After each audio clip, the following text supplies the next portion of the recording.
Bonjour auditeurs et auditrices de Radio Taïwan International, ici Clément Tricot et vous écoutez un épisode de La Ville en pratique, votre émission sur l'urbanisme et l'architecture à Taïwan. Aujourd'hui, c'est l'heure d'une petite revue de presse.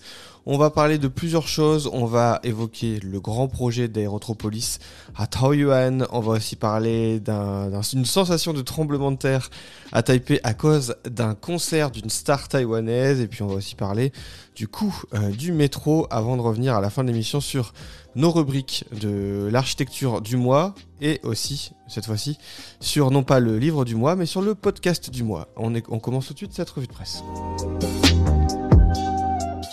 On va commencer cette revue de presse par une news insolite. Alors vous entendez la chanson, je pense que vous la connaissez si vous êtes allé à Taïwan. Vous avez reconnu la chanteuse Amei, peut-être, avec sa chanson 3 jours, 3 nuits. Et bien récemment, cette chanson, en tout cas, les fans de la chanteuse ont causé une sensation de tremblement de terre à Taipei. Je trouve ça assez amusant. Récemment, la chanteuse a été invitée à chanter au Taipei Dome dans le cadre des concerts de l'autre star, Jay Chou, le chanteur, très très connu aussi dans le monde sinophone et au-delà. Et elle a été invitée à chanter sa fameuse chanson, on pourrait traduire par 3 jours et 3 nuits. Mais alors, avec les fans déchaînés, les habitants du coin ont ressenti un tremblement de terre dans les environs. Alors effectivement, il faut dire que il y avait environ 38 000 personnes qui se sont mises à danser en même temps dans ce stade qui se trouve au cœur de la capitale.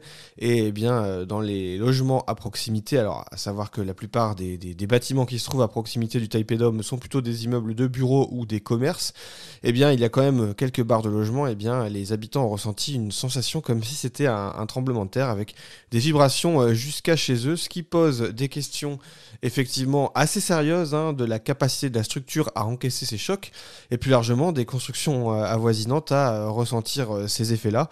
C'est presque une question, on pourrait presque se dire que ça pourrait être un test de faire chanter cette chanteuse et ses fans dans différents stades pour voir s'ils sont capables de supporter effectivement ce 3 jours, 3 nuits. On passe à quelque chose d'un tout petit peu plus sérieux. On va parler de l'aérotropolis de Taoyuan. Alors qu'est-ce que c'est ? C'est le plus grand projet urbain en cours à Taïwan, le développement d'une espèce de méga-cité à proximité de l'aéroport international de Taoyuan. Et nous avons le magazine Commonwealth qui a publié un article. Alors c'est un public communiqué, vous comprenez que c'est une publicité déguisée. En article, c'est une chose assez commune dans les médias, et c'est pour ça qu'il est toujours intéressant de regarder qui écrit et pourquoi. Mais c'est intéressant aussi parce que ça évoque ce grand projet urbain qui est le plus grand à Taïwan, et en Asie, c'est quand même un projet assez costaud aussi. Et là où ce qui est mis en avant, c'est le fait que des grandes entreprises de logistique, de biotechnologie et aussi d'autres industries ont sélectionné ce site pour s'implanter, et c'est ça que l'article essaye de mettre en avant. Souvenez-vous, d'ailleurs l'article l'évoque, dans ce magazine Commonwealth a récemment fait un classement des principales super municipalités de Taïwan sur différents aspects en comparant différents indicateurs, et Taoyuan apparaissait comme la meilleure en tout ce qui était aspect de développement économique. Et justement l'article met en avant cette capacité de la super municipalité à engager sa transformation urbaine et à engager aussi une modernisation industrielle.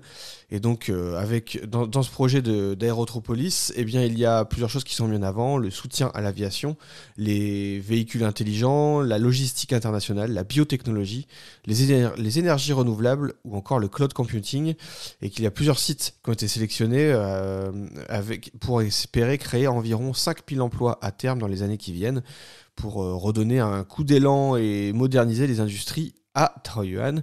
Et parmi les entreprises qui s'implantent, on peut retrouver des entreprises de Trade and Development Corporation. On a aussi Starlux Airlines, la compagnie aérienne, mais aussi des compagnies de biotechnologie. On peut citer par exemple Tokuyo Biotech, Great Tree Pharmacy ou encore Pharmacentia Corporation, qui sont des grandes entreprises. Alors la question de savoir, c'est pourquoi, quels avantages stratégiques et quel potentiel de développement ces entreprises ont identifié pour choisir ces sites d'implantation. Eh bien, l'article donne quelques précisions, mais sans grande surprise. C'est la convergence de plateformes de logistique, aussi les compétences en termes de parcs, on va dire, intelligents et des énergies renouvelables à disposition, qui assurent des opportunités de développement commercial qui ont été largement mis en avant par les différents représentants de ces grandes entreprises. Pas étonnant non plus de voir une entreprise comme Starlux Airlines, la compagnie aérienne, choisir un site d'implantation à proximité du principal aéroport du pays, la première porte d'entrée de Taïwan sur le monde pour s'implanter. Et effectivement, cette concentration d'entreprises offre des opportunités de développement économique effectivement évidentes. Plusieurs choses aussi dans le développement continu des super municipalités à Taïwan. Ça, ce sont nos confrères de Focus Taïwan qui ont fait une petite brève sur des visites guidées gratuites qui sont organisées dans la gare de Kaohsiung, qui a effectivement été reconstruite récemment et qu'on doit à l'entreprise Meccano qui vient des Pays-Bas.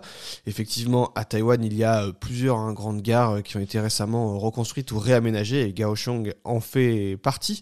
Et il y a, pour mettre en avant l'architecture et on va dire le renouveau de cette gare, de l'une des plus grandes villes, des plus grandes super municipalités taïwanaises, eh bien, il y a des visites guidées qui sont proposées avec une moyenne, c'est pas beaucoup, de 20 participants au maximum qui sont proposés à la fin du mois, les 28 et 29 décembre.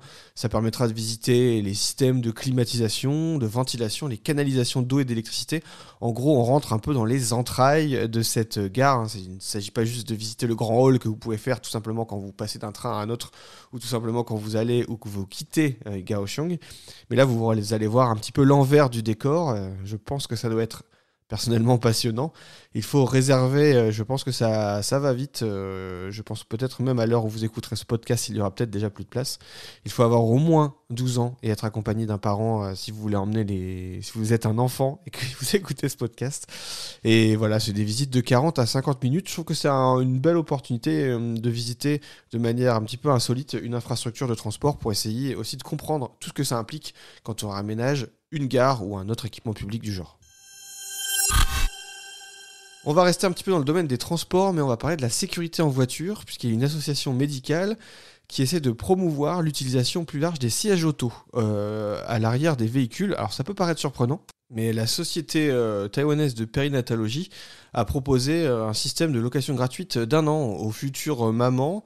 Ils ont donné une conférence de presse il y a quelques jours en expliquant que des décès d'enfants de moins de 7 ans en 2022-2023 étaient allés jusqu'à 122 décès considérés comme hautement évitables. Et sur ces accidents, sur les 16 qui étaient dus à des accidents de la circulation, 6 d'entre eux étaient liés à un manque d'utilisation de sièges auto. Et ils auraient pu être évités effectivement si l'enfant avait été correctement installé dans un siège de bonne qualité. Et précisément, les sièges auto qui sont orientés vers l'arrière. Pour faire simple, si vous êtes au volant et que vous regardez par derrière, vous ne voyez pas votre enfant, mais vous voyez le dos du siège auto. C'est une question de sécurité, puisque s'il y a un freinage, ça permet d'éviter que l'enfant soit compressé sur sa ceinture et que du coup, il soit au contraire bien calé dans son siège. Ces sièges notamment qui apportent aussi un soutien particulièrement important au nouveau-né, et que ça apporte un soutien au niveau de la tête et du cou, et pour des enfants et des bébés qui sont extrêmement fragiles au cours des premières semaines, voire premiers mois de leur développement. Cette couche de protection supplémentaire, apparemment selon les chiffres de l'association, réduirait le risque de décès dans un accident de voiture de plus de 70% pour ces nourrissons. Coût de la vie, le métro de Taipei va maintenir ses tarifs et réduire le remboursement pour les passagers fréquents. On a eu quelques chiffres récemment donnés par la compagnie du métro de Taipei. Et si les prix restent globalement les mêmes, les réductions et les frais qui sont rendus aux passagers fréquents vont être réduits. Vous savez, quand vous utilisez beaucoup le métro, au bout d'un moment, vous avez des réductions. Pour les passagers fréquents, ça va passer de 10 à 30% à 5 à 15%. Donc c'est quasiment divisé. Enfin, c'est divisé par 2 tout simplement. Et une mesure qui devrait être introduite au premier semestre 2025. une réduction de ces réductions, si je peux me permettre, qui est liée effectivement au besoin de la compagnie de faire des économies pour entretenir le réseau de métro à Taipei. On passe sur nos 2 rubriques pour terminer cette émission. On va commencer par l'architecture du mois avec un bâtiment insolite. Récemment, ce sont nos confrères de TVBS qui ont parlé, vous l'entendez en fond, d'une maison vraiment particulière, une maison ballon. Alors c'est assez surprenant, il faut imaginer que ça s'est passé à Taichung, donc dans le centre-ouest du pays. Eh bien, il y avait des tas de ballons, de choses récupérées de la mer, de bidons, etc., de toutes les couleurs, qui étaient accrochés sur le toit d'une maison et un peu aussi en façade. Et cette maison va être détruite pour des raisons de sécurité, mais ça a fait penser un petit peu, les internautes comparaient cette maison ultra insolite, malgré son insalubrité, à le Pixar, le film Pixar, Up. Vous savez, cette maison où un vieillard et son chien, avec un jeune garçon, sont emportés par des ballons de baudruche et se trouvent à faire un voyage extraordinaire. Eh bien, cette maison faisait penser aux internautes à ce film Pixar, mais malheureusement, elle a été démantelée. Enfin, malheureusement, c'est aussi pour une question de sécurité, donc c'est quelque part tant mieux.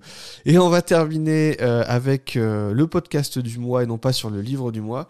Et je vous invite à écouter, c'est de la concurrence, mais c'est en mandarin, ceux qui le peuvent, un excellent podcast que moi j'écoute assez souvent sur l'observation architecturale à Taïwan, qui est fait par le magazine TA, le magazine Taiwan Architect, qui est la référence de l'architecture, on va dire, dans les magazines à Taïwan. Et alors, vous pouvez prendre à peu près n'importe quel épisode, mais le dernier épisode invite un architecte hongkongais, Fang Guan, à venir parler de son travail d'architecture, puisqu'il est installé depuis quelques années à Taïwan et qu'il enseigne dans l'université, par exemple, de Tonghai. Merci auditeurs et auditrices d'avoir suivi cette émission La Ville en Pratique, c'était Clément Tricot. Je vous donne rendez-vous bientôt pour d'autres émissions. Vous le savez, rendez-vous sur la page pour vous abonner au podcast, retrouver les différents liens vers les articles et autres. Moi je vous donne rendez-vous bientôt et d'ici là, surtout, vous le savez, portez-vous bien.